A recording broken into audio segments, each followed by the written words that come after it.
Do you dream of a better life? A life that you could never afford? You put up your lifetime? The bank advisor told me it was risk-free. Help! Help me! Imagine a world where time isn't just precious, it's a currency.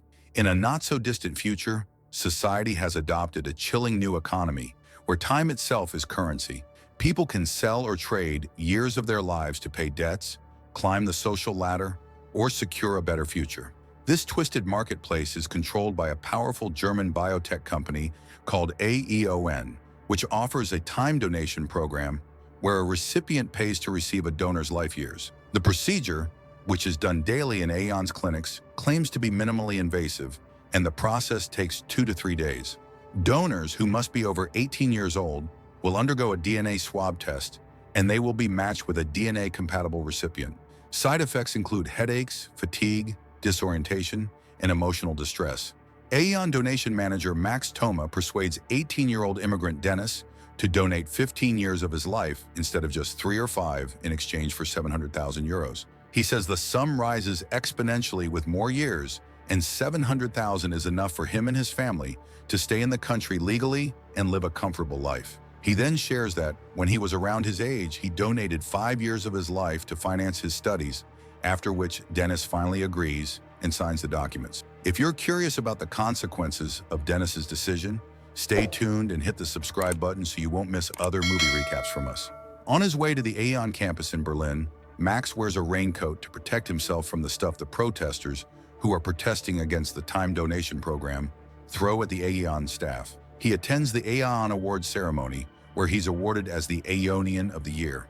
AEON CEO Sophie Thyssen announces that present and future Nobel Prize winners will be added to their pool of recipients so that they can continue their research and other vital contributions to society for many years. She adds that the first 15 scientists have already received their donation and are currently recovering in their Berlin Chrono Clinic.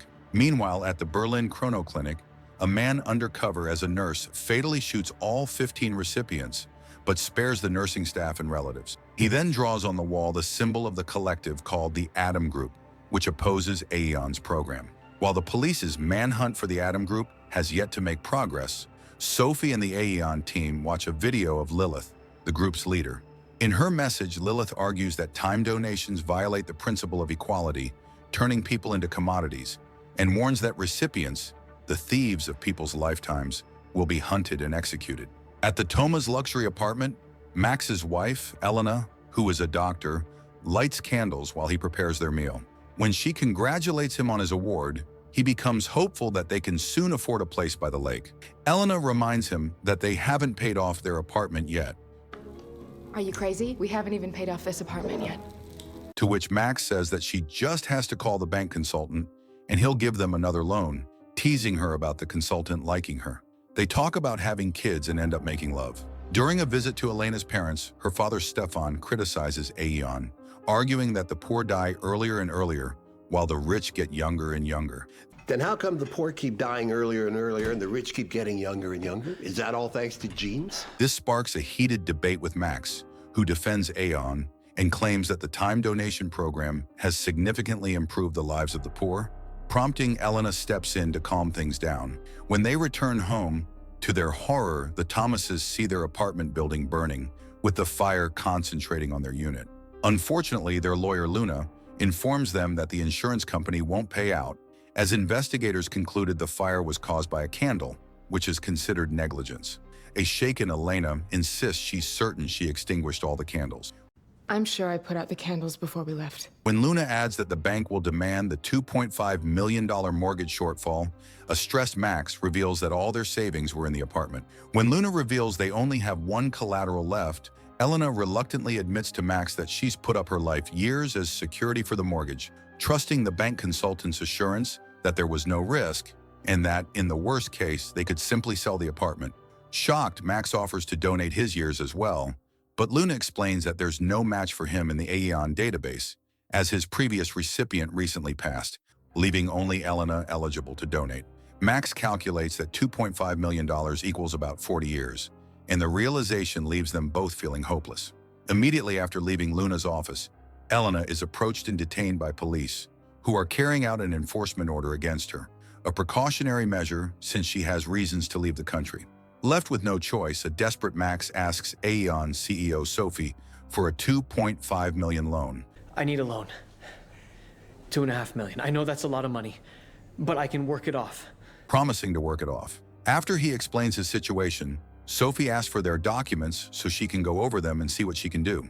During a stakeholder meeting, Aeon shareholders expressed concern over the 23 billion euros in lost dividends from the previous year, criticizing Sophie for spending nearly all their quarterly profits on research and philanthropy. Sophie disagrees and defends her profit allocation.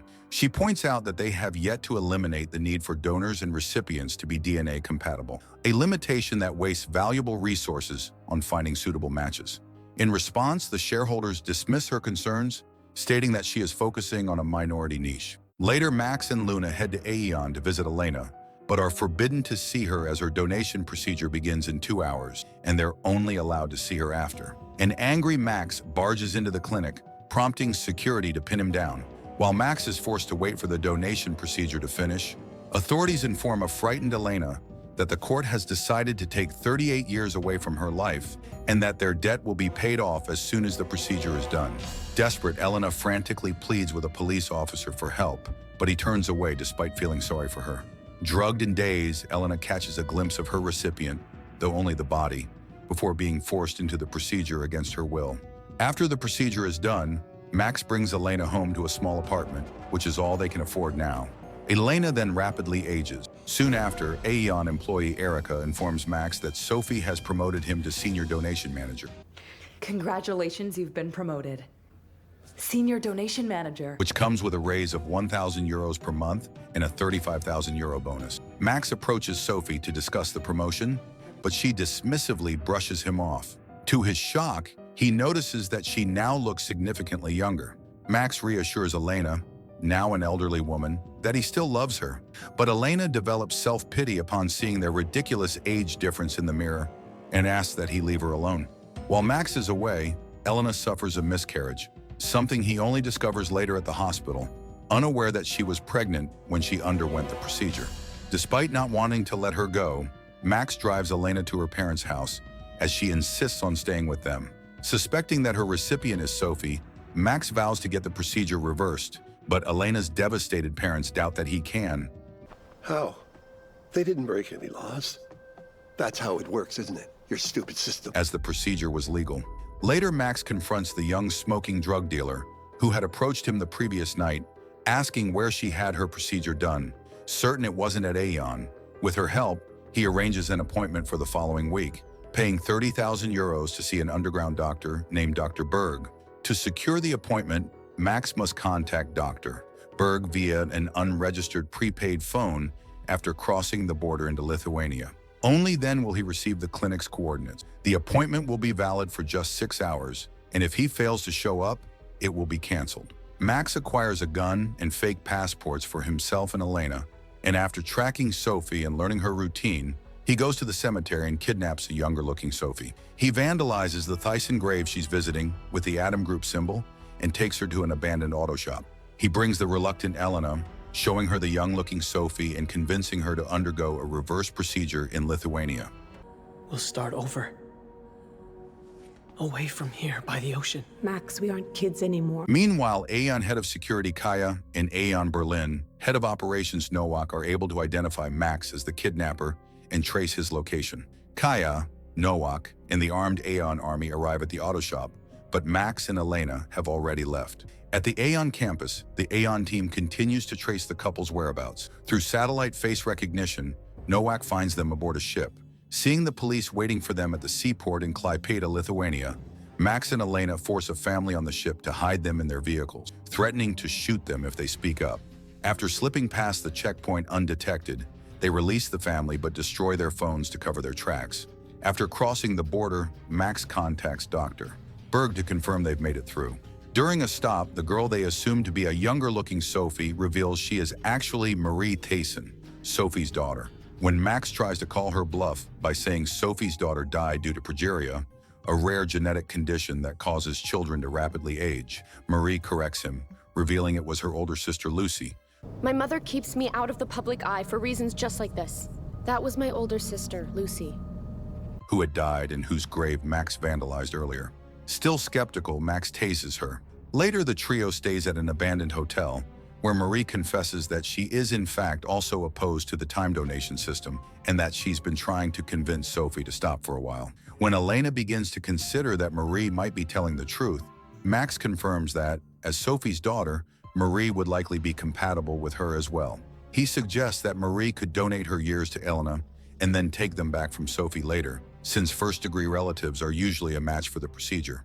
After Max unties Marie's hands to let her bathe, she reveals that Sophie founded Aeon in an attempt to save Lucy, but failed to find a match in time. Seizing the opportunity while Max is distracted, Marie strikes him and escapes with his phone. She manages to call Aeon's head of security, Kai, but before she can give her location, she gets stuck in quicksand and is forced to scream for help. Help! Help me! After Elena saves Marie, she watches over her while she bathes and notices that Marie doesn't have a donation procedure scar, prompting her to think that she may be telling the truth. When Elena mentions this to Max, he explains that the skin regenerates during rejuvenation, so losing the scar is normal, and insists that Marie is manipulating them. Elena expresses her fear of losing the chance to reverse the procedure and accidentally harming the wrong person. In response, Max comforts her, reassuring her that she is the victim. He tells her that she doesn't deserve what happened to her and that they still have their lives ahead of them, after which they make love. Aeon eventually tracks down the trio's location and begins heading toward them. Meanwhile, however, the Adam group finds and captures them. Max finally believes Marie's story when Lilith addresses her by name, calling her Marie. When Max pleads for their freedom, insisting that they are victims of Aeon as well, Lilith interrupts, saying she already knows who they are. She explains that Sophie knew Elena was a suitable match for herself, which is why she assigned Max as Elena's donation manager. However, instead of convincing Elena to donate, Max and Elena fell in love and got married. You were supposed to convince Elena. Instead, you married her. When realizing this, Sophie orchestrated everything to gain access to Elena's years. Trying to make a point, Lilith orders Elena to shoot Marie, but Elena refuses, underscoring Lilith's view that people like Max and Elena condemn direct violence yet support time donation, a process that, in her eyes, also kills by shortening donors' lifespans. Lilith points out the hypocrisy, especially with Max having worked for Aeon, a company he's long benefited from, despite its effect on donors. When Max's phone vibrates, an Adam group member takes it and hands it to Lilith, who reveals that Dr. Berg has provided the location of his clinic. Following this, the Adam group uses Max to lure Sophie into a trap, intending to either capture or, if necessary, kill her. Max confronts the Aeon army and informs them that Marie is alive. He also demands to speak to Sophie. I want to talk to Sophie Tyson. Nobody else. When Sophie appears looking much younger, she offers a 10 million euro ransom for Marie's release, but Max asks her to return Elena's years instead. Sophie agrees to enter the building alone to verify that Marie is alive, but Kaya realizes it's a trap and stops her. Shortly after, Berlin head of operations Nowak, who turns out to be an undercover Adam group member, shoots Sophie, after which Kaya fatally shoots him. During the shootout between the Adam group and Aeon, Lilith dies and Max, Elena, and Marie escape. Marie tries to shoot Elena using the gun she has picked up, but the gun is empty and Elena knocks her out. Kaya retrieves Nowak's phone and calls Lilian, the last name on his call log. Following the phone sound, she learns that Lilian is Lilith, revealing his involvement with the group. On the way to Dr. Berg's clinic, Max begins to doubt their plan, now certain that Marie isn't actually Sophie. Elena reminds him that he said Marie would still be a compatible match and that she could take back her years from Sophie. Max reveals that Sophie is dead and argues that since Marie is innocent, continuing with their plan would make them no better than Aeon. When he suggests abandoning the plan and taking Marie to the hospital, Elena kicks him out of the car. Get out! Elena and Marie arrive at the clinic coordinates, where they watch Dr. Berg and his team set up the mobile clinic. Despite feeling sorry seeing Marie struggle against Dr. Berg's assistance, just as she once did, Elena proceeds with the procedure to reverse her donation, using Marie as her donor. As she leaves, she catches a glimpse of people from a nearby refugee camp being forced to donate their years to wealthy clients. Meanwhile, a driver picks up Marie as he finds her crying on the road, and she soon reunites with Kaya and Sophie, who has survived because she was wearing a bulletproof vest. At the same time, after wandering around, Max discovers the Shklerii refugee camp and realizes how big it is. Later, after everything she has witnessed, Kaya quits her job at Aeon. Soon after, Sophie comforts a devastated Marie, who's devastated upon seeing herself aging rapidly. Marie begs Sophie to reverse the donation, recalling that Max promised they'd be compatible. Sophie, however, refuses, choosing to use her regained youth for her research rather than sacrificing it to save Marie. Instead, she promises to find another suitable donor for her daughter. Months later, Max watches a young again, pregnant Elena at the beach with her new lover. Disillusioned by Aeon and his own complicity in the system, Max has now become part of the Atom Group, and we see him leave to join the group in attacking the Aeon campus. And that's the end.